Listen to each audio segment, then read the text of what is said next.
Hello,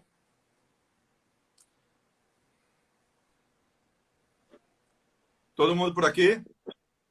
O pessoal está Pronto. entrando, Marcos Honorato, Rodrigo Luna. Eita, turma boa. Que Eu estou legal, a aparecendo Carminha. direitinho.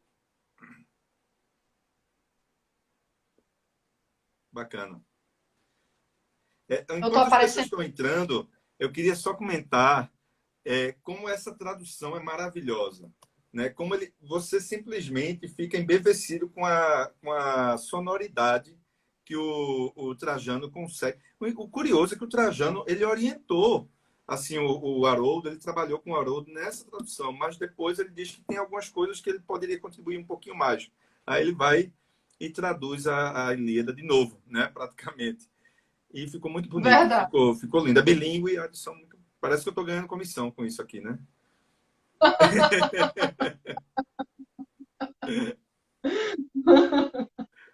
Ai, ai. E eu estou olhando a quantidade de coisa que a gente ainda tem para discutir maravilhosa, muita coisa. Mas o Mas bom, vamos. veja, já abriu de novo a live, né? Então a gente tem tempinho. Aí não tem Tem. que se preocupar com essa parte tecnológica, não. Eu gostei muito do seu cenário, viu? Clarinha, isso é o dedo de Clarinha. Clarinha é produtora, diretora, Maravilhoso. está sendo câmera aqui segurando o celular, inclusive Manda um vai abraço sentindo os para ela. dedos, mas está sendo maravilhoso. Eu acho que a gente pode continuar, né? Vamos, Dá vamos para ver sim. minha imagem direitinho aí? Estou aparecendo direitinho?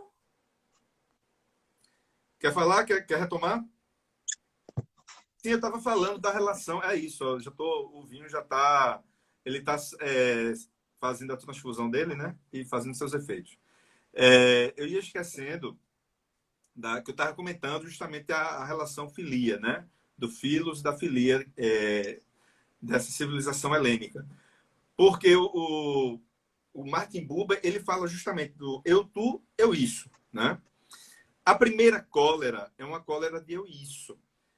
A Briseida Belo Rosto, né? O espólio de guerra, a gente pode se confundir. A gente pode achar de maneira muito apressada que, não, Aquiles ele estava tendo uma relação de amor por Briseida. Não, não era exatamente amor eros. Pode até ser amor eros no sentido mais rasteiro, talvez, do termo. Mas ele não desenvolve um amor em que o sentimento ele começa a ser canalizado. Não, isso não acontece. Como não acontece também com Agamenon, com Criseida. Não, aquilo era espólio de guerra, como você lembrou logo no começo, Clarissa. É uma relação eu-isso. A mulher está objetificada. Na segunda cólera, o que ocorre é o seguinte, né? E sim, só para esclarecer, a relação eu-isso é isso, você objetifica, né? Então, eu estava falando do professor, né? Que quando vê o seu aluno como um mal necessário para ele ganhar dinheiro no final do mês, é uma relação eu-isso. A mulher, quando é objetificada pelo homem, é uma relação eu-isso.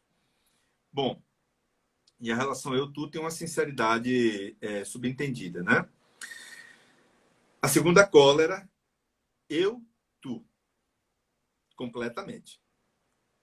E esse eu, tu, ele faz sentido por causa dessa relação de filos que Clarissa chamou a atenção e discorreu muito bem, né? É a relação de amizade sincera, é um companheiro de existência. Eu gostei dessa expressão que ela usou, né? É um companheiro de existência. Veja a diferença dos dois tipos de relação. A primeira cólera é uma cólera de relação eu, isso. A segunda cólera de relação eu, tu. E daí ser uma cólera mais forte. É uma cólera em que a híbris, ela parece que consegue ser mais híbris do que a híbris anterior. É a impressão que eu tenho. E o interessante é como essa cólera vai sendo amortecida, né, na narrativa. E aí que a gente entra no terceiro momento da narrativa, que é a sublimação da ira de Aquiles.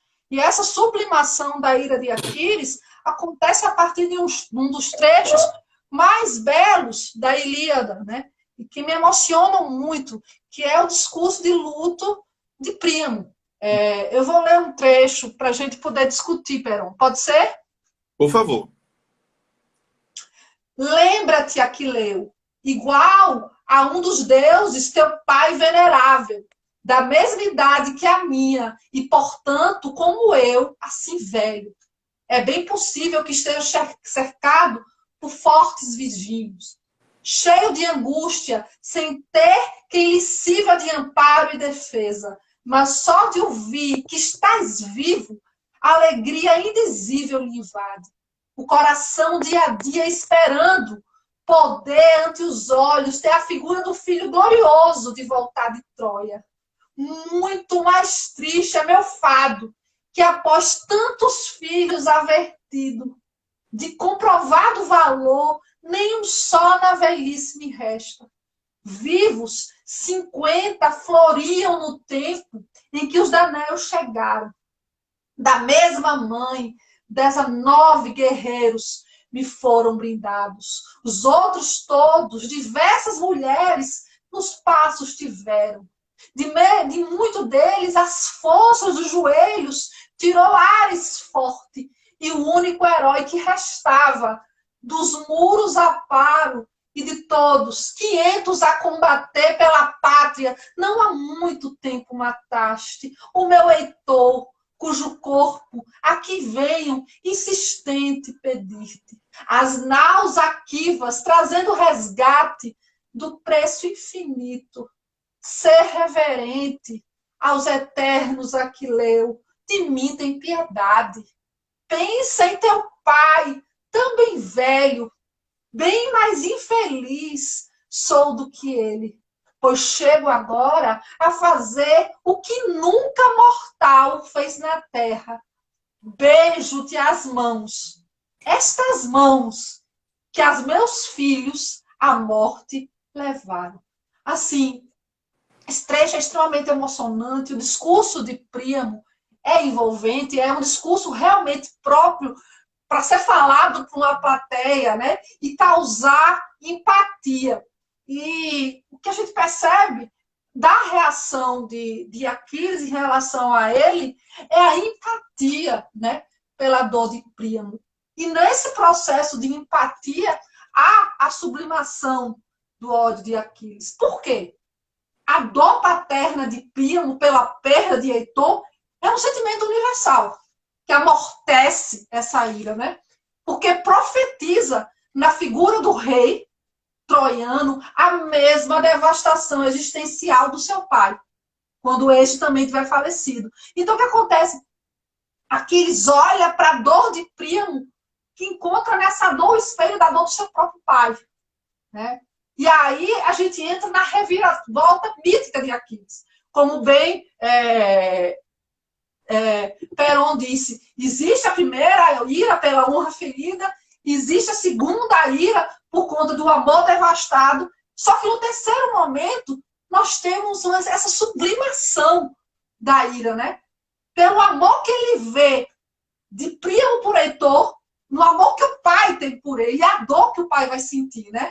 Então, é muito comum na Ilíada se falar de Aquiles como vitorioso, como bem Perón trouxe. Mas eu acho que, nesse momento, a maior vitória de Aquiles é vencer sua própria cólera, deixando Príamo efetivar os ritos fúnebres de Heitor.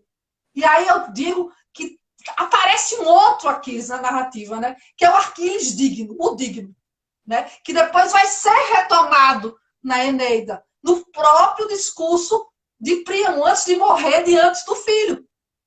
Quando o filho está para matá-lo, Príamo lembra, Aquiles me deu o direito de dar o funeral a meu filho Heitor. E você está matando meu filho aqui na minha frente e me desonrando. Então, quando Príamo fala isso na Eneida, ele reclama essa imagem do Aquiles digno, né? Que se torna maior do que sua própria ira. Quer comentar, Perón? Quero sim. Tem umas coisas muito bonitas nesse trecho, né? Porque o primeiro ponto é que o Príamo ele é orientado por um deus, né? Ele é conduzido até a tenda de Aquiles, onde está o corpo. Primeiro, o corpo de Heitor, por mais que ele seja massacrado por por Aquiles, ele fica intacto, porque Febo o protege. Então, ele fica, Aquiles tenta, mas o corpo continua intacto, né? Ele continua, inclusive ele se fecha das feridas e tudo mais. E Hermes, quando ele vai conduzir justamente o Príamo até a tenda de Aquiles, ele diz, aí é curioso, ele diz assim: você tem que usar essas palavras. Diga, faça menção ao pai que Aquiles tem. Use esse discurso para chegar ao coração de Aquiles. Ou seja, a linguagem, se uma reta é, segundo uma matemática clássica, a menor distância entre dois pontos, a linguagem pode ser a menor distância entre dois sujeitos.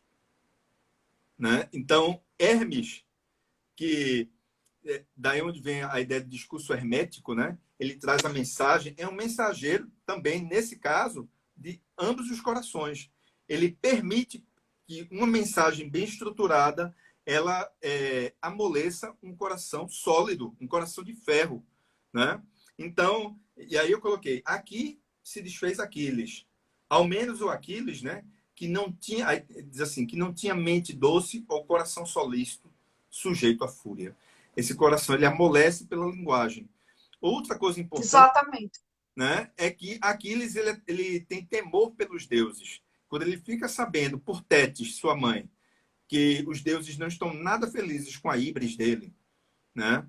Que Zeus está começando a ter uma certa aversão por esse comportamento, né? Que isso é passível de punição. Aquiles ele tem temor, ele tem respeito também pelos deuses. E tem um trecho também nesse momento, Clarissa, em que ambos, Príamo e Aquiles, se admiram. Isso.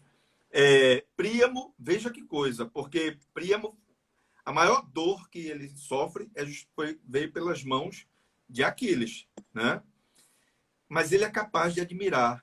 Isso tem muito a ver com a ética grega, com a ética daquele tempo. Eles são capazes de admirar os adversários.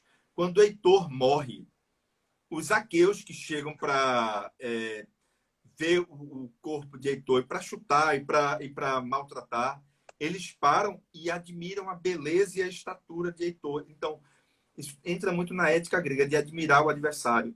Aquiles também admira Príamo, admira a sabedoria de Príamo e a hombridade de Príamo de ir até ele para buscar o corpo do filho, né? Então, esses valores morais que estão ali perpassados, tudo isso coagulado, é uma coagulação de valores que quando a gente para analisar, a gente para ler, para sentir, a gente percebe como muito disso, como a gente está carente de muitos desses. Se alguns valores a gente deve recusar, como a gente já falou, ou pelo menos deve filtrar, outros valores a gente realmente deve absorver, porque eles vão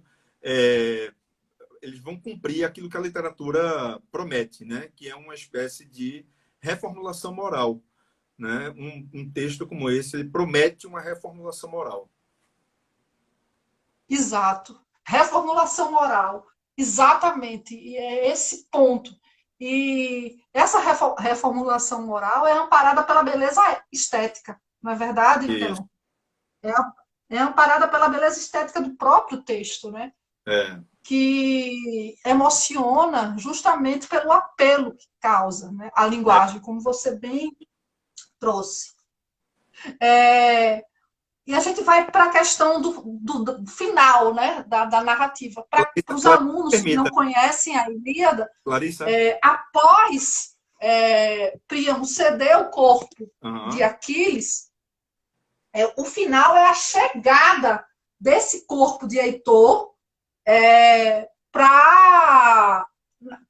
em Troia. E isso o Peron explicou muito bem. Né? Essa entrada é linda. E eu costumo dizer que é uma entrada que tem como marca um lamento fúnebre. Como assim um lamento fúnebre? São 3 mulheres que lamentam. Peron falou em Helena. E eu trago mais 2. Cassandra. E a esposa, né? Que é Andrômaca. E aí a fala das 2 é muito importante nesse processo de mitificação de Heitor. Ou seja, e de eternização. Eu vou ler a fala de Cassandra, que é belíssima, quando ela diz: vinde, troianos e teucros, contemplai esse mesmo, que quando vivo, folgáveis de ver ao voltar dos combates, por ser um gáudio de Troia, por ser a todos um ídolo. Teron trouxe muito fortemente essa questão do ídolo, né? Ele, depois de morto, ele se torna um ídolo. Esse ídolo será uma inspiração bélica, né? E foi uma inspiração bélica. E depois, quando a gente for para Eneida, ele vai aparecer como espectro para Enéas, né? Justamente como esse ídolo que diz: vai embora, né? Cuidado, tá em chamas. Então ele vai ser um ídolo de inspiração de uma descendência bélica, como exemplo de Enéas. E a fala de Andrômaca ainda é mais bonita e mais forte, quando ela diz: há de Troia agora ruir, antes disso, que morto agora te encontras, amparo de nossa cidade, das nobres teucras, de seu defensor de nobres filhinhos. Eu gosto muito de filhinhos, né, das crianças, o defensor das crianças.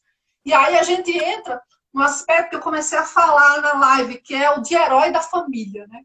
Representação humana. Ele defendia as crianças, né? Quer falar, Perão? Você falou de Cassandra, porque Cassandra é a primeira a avistar Príamo chegando, né? E Cassandra, ela tem um destino, ela é capaz de admirar, de chamar, de convocar. E essa convocação, ela é muito... Na história de Cassandra, ela traz um significado muito forte para esse momento. Porque Cassandra, ela foi penalizada, ela é uma pitonisa, né? Ela alertou a todos que Troia seria destruída. Mas Cassandra recebeu um castigo. Exatamente. Isso vai falar na Eneida, né? Exatamente. Isso Né? vai ser dito na Eneida. Isso. Ela alertou. O que acontece? Que ninguém ouve, ninguém dá ouvidos a Cassandra. Né? Ela era desacreditada. Né? Mas vamos fazer um esforço imaginativo. Imaginem uma pessoa que não tem, uma pitonisa, que não tem nenhuma credibilidade, embora as suas profecias se realizem. Nesse momento que ela convoca, todos chegam. Ou seja, uma pessoa que não tem força, a palavra não tem força para convocar, uma palavra não tem força, não tem credibilidade, mas nesse momento tem. Tal é a dor, tal é a vontade, tal é o desejo pelo corpo de Heitor. Aqueles habitantes, eles tinham tanto desejo pelo corpo de Heitor. Heitor era tão querido, ele era tão o pai de uma civilização, né? de um povo, que até se esqueceram que a palavra de Cassandra era desacreditada. E acreditaram, e chegaram. Né? Então, o desejo pelo corpo de Heitor, o amor por Heitor superou a descrença, como todo amor verdadeiro acaba realizando. O amor verdadeiro, ele supera a descrença. O amor por Heitor fez com que a descrença em Cassandra fosse superada. Né? Verdade. Muito bem colocado isso, Peron. Porque essa questão da fala de Cassandra desacreditada é bem forte na Eneida, né? Essa descrição dela gritando, esperneando, e Isso. me ouçam, e sem ser ouvida, é apresentada na Eneida. E o que você trouxe é muito interessante, porque é a primeira fala dela, e ela é ouvida, né? Isso. Ela é ouvida. E a gente coloca em ênfase que são 3 femininos, né? São 3 mulheres que falam, né? Que traz à tona essa questão do amor, do afeto. Isso. Mais do que a veneração e a glória. As mulheres são marcadas por esse lado afetivo. Andrômaca faz isso, né, Clarissa? Andrômaca diz: o nosso filho ainda é pequeno. Né? O que fazer? Não sei nem se ele vai sobreviver, porque os argivos vão atacar, porque a trégua é de 12 dias. É a trégua dos funerais. Depois os aqueus vão atacar. E provavelmente, né, ali, destruir Troia. Eles não têm mais Heitor para sustentar. Não ouvindo mais nada. Agora, então, eu vou entrar em outro aspecto importante da nossa fala, que é a questão da linguagem homérica, né? Que bem Peron apontou, né? E você quer desenvolver, Peron, falar um pouco sobre essa linguagem homérica? Não, um pouquinho a questão do epíteto que a gente falou no começo, né, da a herança micênica, né? O, a gente sabe que o texto homérico ele é formado em hexâmetros, né? Então, hexâmetros datílicos. E esse nome é interessante porque lembra o dedo, né? A falange maior com duas menores. Então, o verso ele é feito justamente com uma sílaba longa e duas breves. E isso gera um problema muito grande na tradução. Como foi que o Trajano encontrou? Qual foi a solução? Tanto ele como o Haroldo, acho que o Haroldo fez isso também. Eles encontraram uma forma de juntar dois hexâmetros, né? E aí encontraram um verso tipicamente alexandrino, né? Para manter a força, para manter o impacto, né? Então, quando você lê o texto de Homero com uma boa tradução, simplesmente, eu confesso a vocês, tem hora que você para, você lê um verso, se levanta, vai, toma uma água, vai na varanda, olha, volta, porque o texto, ele não permite, ele é viscoso. E como tudo que é viscoso, não permite que você vá com celeridade. Ir com celeridade num texto como Homero é um sacrilégio, né? Então, a questão do símile. O símile, ele é o tempo inteiro uma presença no texto de Homero, né? E não só do ponto de vista estrutural, mas, por exemplo, o tempo todo Homero está dizendo Príamo, símile de um deus. Aquiles, símile de um deus. Ele vai o tempo inteiro equivalendo. As equivalências são algo muito importante, porque para Homero, a visualidade, a equivalência, a metáfora tem muita força, né? É a aproximação de realidades distintas e muitas vezes aparentemente inconciliáveis. E um bom poeta aproxima. O Haroldo de Campos dizia que a narrativa homérica lembrava muito como hoje os fotogramas do cinema, né? Então é uma plasticidade tamanha. Então, se a lírica ela está muito casada com a música, a épica ela está muito casada com as artes visuais nesse sentido, né? E aí a metáfora, a imagem, ela tem um peso, o símbolo tem um peso muito grande, uma importância para produzir esse efeito, né? Outra coisa importante é que na retórica do ponto de vista retórico, Homero usa muito a descrição excessiva, ele usa a enumeração excessiva, tudo isso para desenvolver algo que a retórica chama de amplificatio. Para amplificar o discurso, amplificar do ponto de vista da dignidade, o estilo tem que ser solene, o estilo tem que ser superior, né? Mas também da própria extensão. O texto épico ele tende a ser grandiloquente no tom e grandiloquente na extensão. Ele tende a ser, nem todo texto é, mas ele tende a ser. E tudo isso se deve, em boa medida, a essa amplificação retórica que eles desenvolvem, né? Então, e uma outra coisa interessante é que tem um duplo movimento. O texto épico é um texto totalizante. Ele quer ser uma espécie de retrato de uma civilização, né? E aí ele não vai somente para o singular, ele busca o panorama. Mas da mesma maneira que ele busca o panorama, ele dá um mergulho para buscar o que chama de discurso plongé, discurso mergulhado, né? Ele dá um mergulho para ver o detalhe. E aí é engraçado porque o texto homérico ele exerce mais ou menos a função de um deus. O texto é um Deus, o texto Verdade. é divino. Porque o Deus está ali, ele está vendo de cima tudo. Mas em vários momentos, quando eles decidem interferir no destino dos humanos, e isso não é raro, né, Clarissa? Quando eles decidem, eles descem como flecha para chegar até os humanos. O discurso homérico é uma espécie de imitação do sentido, né? Ele é panorâmico, captando o espírito épico, mas ele também consegue dar um mergulho para captar o detalhe, né? Então, Exato. só para dar uma ideia, eu posso ler aqui, Clarissa, um trechinho. Você quer ler? Leia aí esse trechinho, por favor.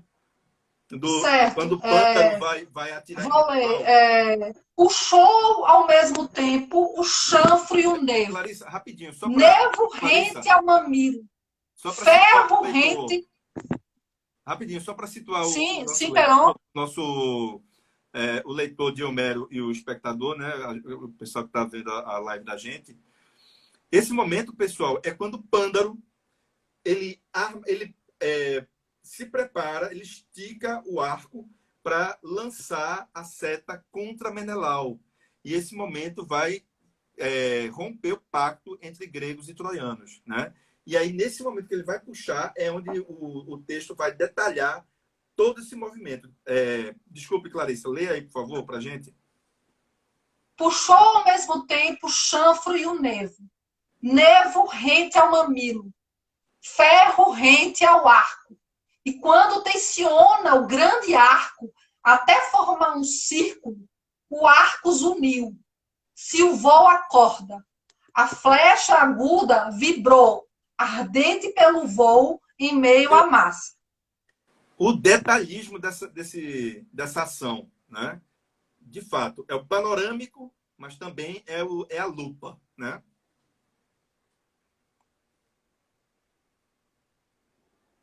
Ouvindo mais nada. Você parou de falar, Peron? Eu não estou te ouvindo. Não, eu tô em silêncio mesmo. Pode falar, fica à vontade. Certo. Outro trecho interessante que você bem tocou o som não era o mesmo, nem a língua idêntica. Amálgama de idiomas de homens multi-oriundos. Canto 4. Isso. Porque é interessante a gente ver na Ilíada como eles vão se agregando.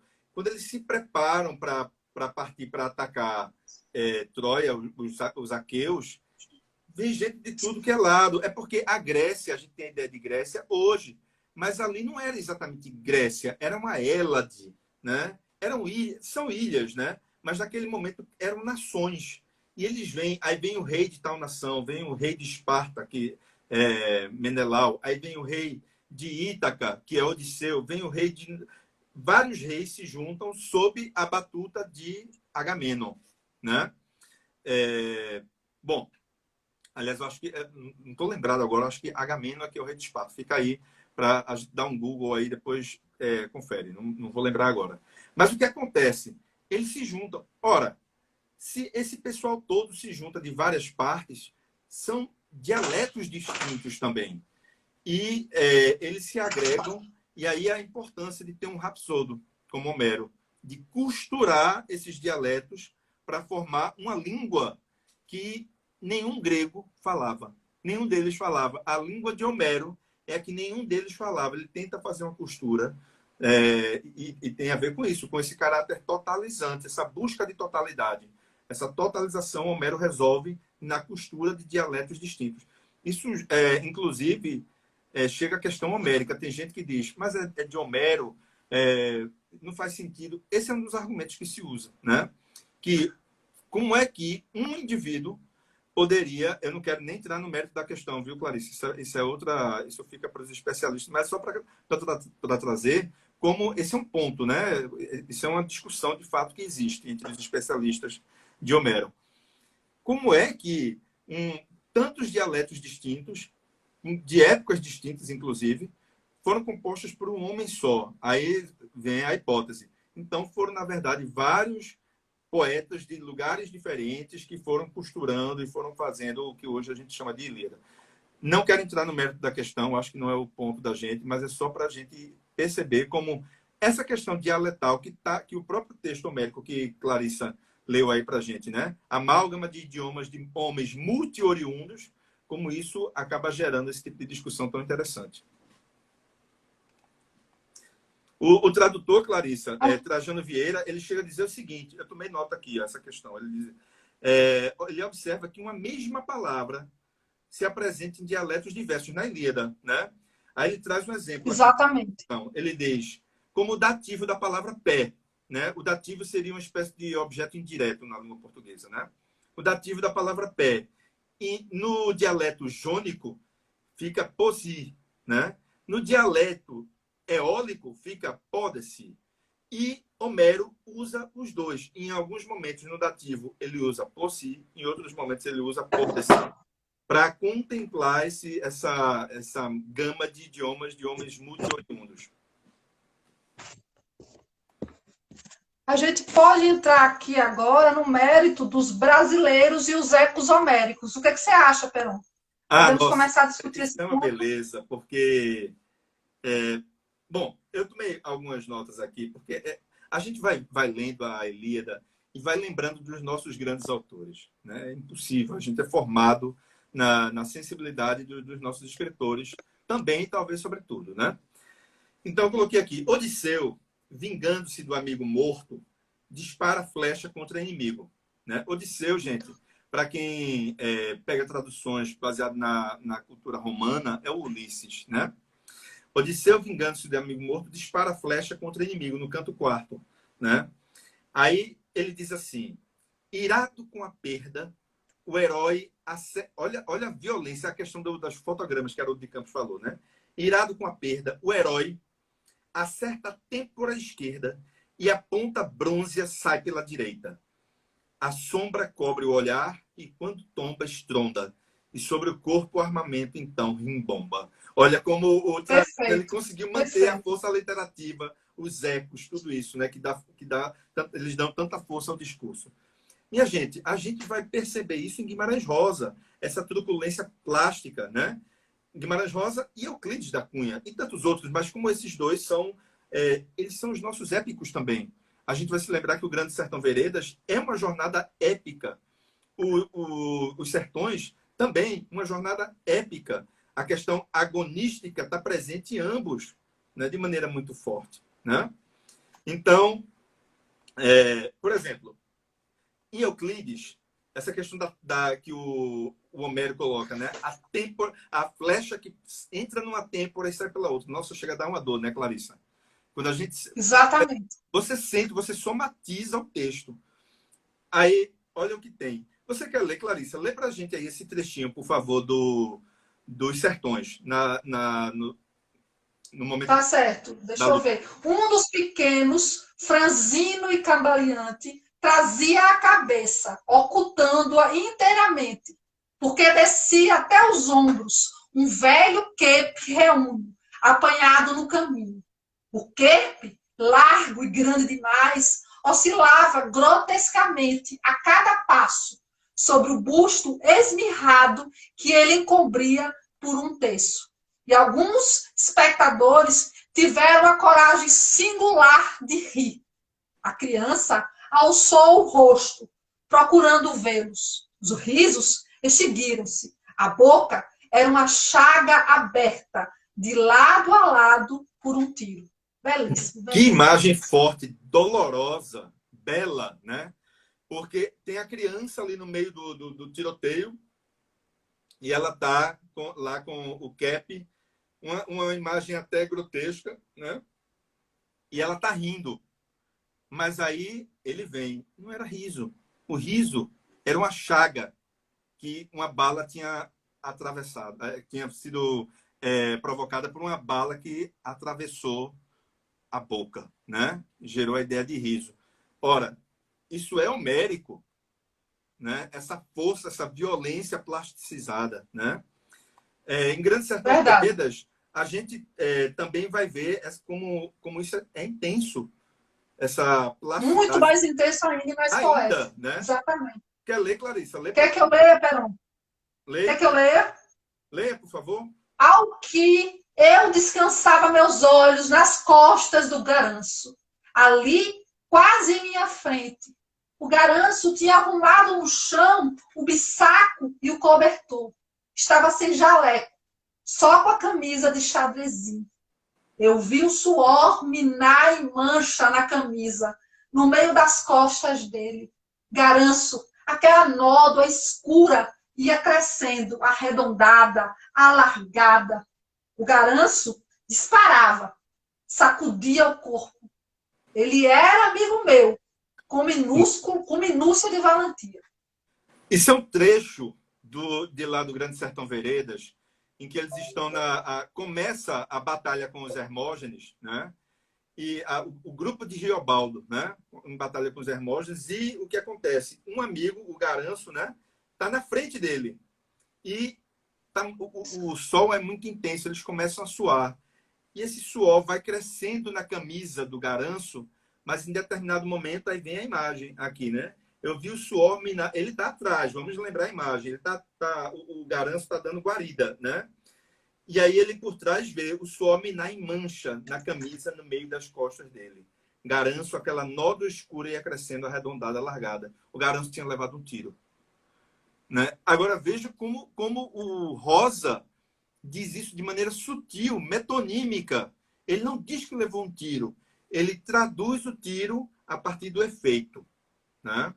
Isso um grande escritor, ele consegue fazer isso. Né? E tem um outro trecho que eu acho que a gente tinha selecionado, quando, por exemplo, Aquiles, quando ele assassina Polidoro, né, que é um dos irmãos de Heitor, né? E aí Aquiles perfura o ventre de Polidoro. O trecho é o seguinte. Posso ler ou você quer ler, Clarissa? Eu leio. Leia pra gente. A ponta perfurou o umbigo e ele caiu, de joelhos, lamentando. A nuvem negra o tolda, e enquanto tomba, agarra com as mãos as vísceras. Que imagem! Quer dizer, o Aquiles perfura o ventre, o umbigo do Polidoro, e o Polidoro morre com as vísceras nas mãos. Agora, vocês imaginem um irmão ver uma coisa dessa, como Heitor, né? Por isso que Príamo dizia, como no trecho que Clarissa lembrou para a gente, né? Príamo, o trecho muito bonito, né, do Príamo, que ele diz, eu sou mais infeliz porque eu perdi os meus filhos, né? E aí, se a gente poderia pegar o trecho do Fernando Pessoa, cadáver adiado que procria, no caso de Príamo, nem isso, né? Ele é apenas um cadáver adiado. Ele fica esperando a morte porque é tanta dor acumulada, tantos filhos perdidos desse modo por um homem como Aquiles, né? Que ele depois vai ter que beijar as mãos. Veja que dor, né? Como você leu, Clarissa. Bom, essa é a imagem do Aquiles com Polidoro. Em A Hora e Vez de Augusto Matraga, do Rosa, lá do Sagarana, o Joãozinho Bembem morre ferido por Matraga. E eis como é descrito. Se isso não é homérico, se isso não é idilíaco, se a gente pode dizer assim, nada mais é. Clarissa, lê pra gente. Você lê A maravilhoso. linha de Augusta talhara de baixo para cima, do pubis à boca do estômago, e um mundo de cobras sangrentas saltou para o ar livre, enquanto seu Joãozinho bem caía ajoelhado, recolhendo seus recheios nas mãos. Isso é Homero puro, né? E dito de uma forma, ele não repete, né? É uma linguagem, por exemplo, ele não diz que são as vísceras, né? Ele já reformula, um escritor ele reformula, a imagem é a mesma, mas ele reformula, né? Um mundo de cobras sangrentas saltou para o ar livre. São as vísceras do Joãozinho Bembem, né? Enquanto seu Joãozinho Bembem caía ajoelhado, recolhendo os seus recheios nas mãos. Né? O Rosa ele tem uma força de linguagem também que a gente só pode se orgulhar como o sujeito atualiza o médico de uma maneira tão sublime e tão excelente, né? Dá orgulho, a gente dá prazer, orgulho, dá gosto ler o Rosa atualizando Homero. E é interessante, Peron, como esse trabalho que você trouxe, né, desse jogo de linguagens, inspirar nossos alunos a ver como a questão do épico ele é ressignificado, né, na literatura brasileira por um nome como Guimarães Rosas, né? E a Isso. gente entra num tema que é muito forte, que é a literatura comparada, né? É. E como esse processo de assimilação é poético e, ao mesmo tempo, traz uma identidade brasileira, né? É. Totalmente brasileira. É isso mesmo. Bom, quando a gente vai observando esses textos clássicos, eu tenho muito receio, sabe, Clarissa, quando a gente torna um texto demasiado clássico, parece que afasta, né? Afasta as pessoas desses textos. Esses textos eles são clássicos porque são belos.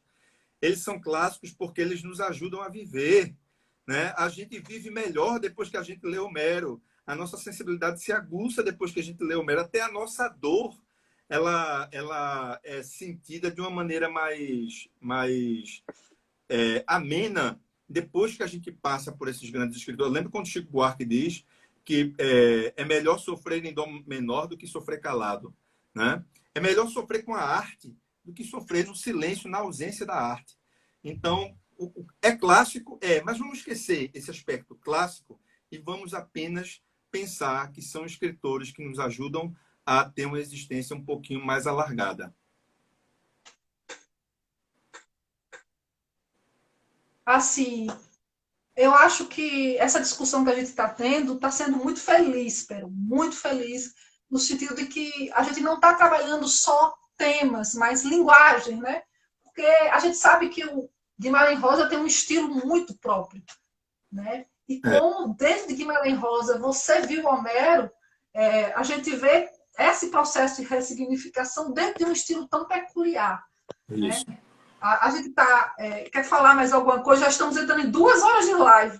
Não, a gente já pode encaminhar para o encerramento, mas lembrando, né, você falou como o épico ele vai se ressignificando, e, e aí eu lembro das hipóteses, né, que por exemplo, o épico moderno seria o próprio romance, é uma ressignificação, né? Essa busca da totalização. Mas aí você lembra e aí tem outra ressignificação, um romance como Ulisses, do Joyce, em que o herói ele passa a ser o contrário do herói clássico, é o anti-herói, é o herói banal, é o herói trivial, que a coisa mais brilhante que a gente consegue encontrar pelo menos do ponto de vista do Homero, no Ulisses, do Joyce, é um sujeito caminhando pelas ruas durante um dia inteiro, né?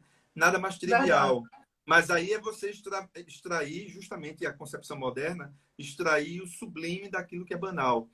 É esse épico, né, Clarissa? Se ressignificando, ganhando novas formas. E aí é uma coisa Exato. interessante, porque se diz que o épico morreu. E diz, não, o épico, primeiro que tem autores épicos, né? De fato, né? O Gerardo Melo Mourão, por exemplo, né? Um autor épico. O Mário Faustino, que tinha uma veia épica, né? O falecido Mário Faustino, que tinha uma veia épica. O épico ele vai se reformulando. Ele Aqui tá em Pernambuco, Marcos Ascioli. Marcos Marcos Ascioli aqui em Ascioli, Pernambuco. perfeito. Marcos, Latinoamérica, né? Sísifo. Então, são textos do Ascioli com imagens muito bonitas, muito fortes. O Cleidson botou aqui o mimético. Como o mimético ele está muito presente no texto épico também, porque o texto épico, ele o Emil Steiger fazia uma distinção. Ele dizia, o texto lírico, né, é o texto da recordação, né? O texto dramático é o texto da tensão, né? E o texto épico é o texto da apresentação, né? Exatamente. Você apresenta, é quase deítico, você aponta para que tudo seja visto. E para apontar, para ser visto, a visualidade, de fato, é quase um truísmo isso, ela tem que estar presente. O mimético tem que estar muito forte. Gente, faltam 10 minutos. Eu queria agradecer muito, Peron, por essa live, assim, muito enriquecedora, muito voraz, né? Peron tem uma qualidade muito próxima da minha de sentir a literatura na pele. É, Eu acho que nisso nós somos uma dupla muito boa, né? A literatura na pele, o entusiasmo que fez as pessoas ficarem durante 2 horas horas. ouvindo sobre a Ilíada, né? Eu agradeço muito a presença do público do Sertão, sobretudo da UPE, muitos alunos da UPE estão presentes, certo? Terem tido a felicidade de ouvir Peron, porque Peron é um dos nomes, viu, em Pernambuco, como crítico literário, escritor e pesquisador. Não, olha, bom, eu não quero devolver, eu já disse, né? Comentei com Clarissa uma vez. Eu não vou devolver, não, porque aí eu vou acabar entrando numa vibe aí de plágio que eu não quero entrar nessa moda, não, certo? Eu não quero falar o mesmo, não. Mas é evidente, eu não quero falar isso de Clarissa, porque, primeiro, que eu não gosto de falar o óbvio, né? Então, é evidente, quem é aluno de Clarissa e quem foi colega dela, quem é colega dela, sabe dessa paixão que ela tem pelo literário. Ela transborda isso, ela transpira isso o tempo todo. Ela consegue transmitir isso na própria gestualidade, no tom de voz. ela é uma homérica nesse sentido também. Então, eu queria agradecer bastante é, essa conversa que a gente teve, como ela foi, ela bastante enriquecedora para mim, como eu saio simplesmente recarregado. É bom a gente ter essa troca, porque nada pior do que falar de literatura, né, Clarissa, somente com conceitos, tirando justamente a alma da literatura. A literatura ela tem que ser degustada antes de ser interpretada, antes de ser racionalizada. Ela foi feita para uma sensorialização. A gente tem que sensorializar a literatura. E é por isso que eu fiz o comentário sobre o seu cenário. Você sensorializando, a partir do próprio cenário, o espírito que a literatura pede. Então, é um momento muito especial, muito importante e muito feliz. A alegria ela está presente num momento como esse, nessa partilha, viu, Clarice? Eu queria só dizer isso, queria agradecer muito às pessoas que estão presentes, né? De fato, quase 2 horas de live e a gente aqui falando sobre Homero. E se é verdade que as pessoas no reino do Hades, né, na mansão do Hades, elas ganham um pouco mais de vida quando seus nomes são pronunciados, eu acho que o Homero ele praticamente arrombou a porta do Hades hoje para viver de novo. Concordo, Peron. E assim, eu convido a todos que não leram a Ilíada a lerem. Tem muita gente que diz que é uma literatura difícil, é uma linguagem difícil, mas como o Peron bem mostrou em relação à linguagem, é de uma poeticidade, de uma força que você sai cheio, né, Peron? Cheio na leitura. E sempre vai dar espaço para outras e novas perspectivas. Muito feliz, é um momento muito bom. Muito feliz mesmo, Peron. Um beijo. Um beijo. Bem grande. Clarissa, só para a minha ampulheta não ficar desajustada, vou finalizar aqui, viu? Sim, senhor. Live encerrada. Obrigado, gente. Um beijão. Um beijo. Tchau, tchau. Tchau.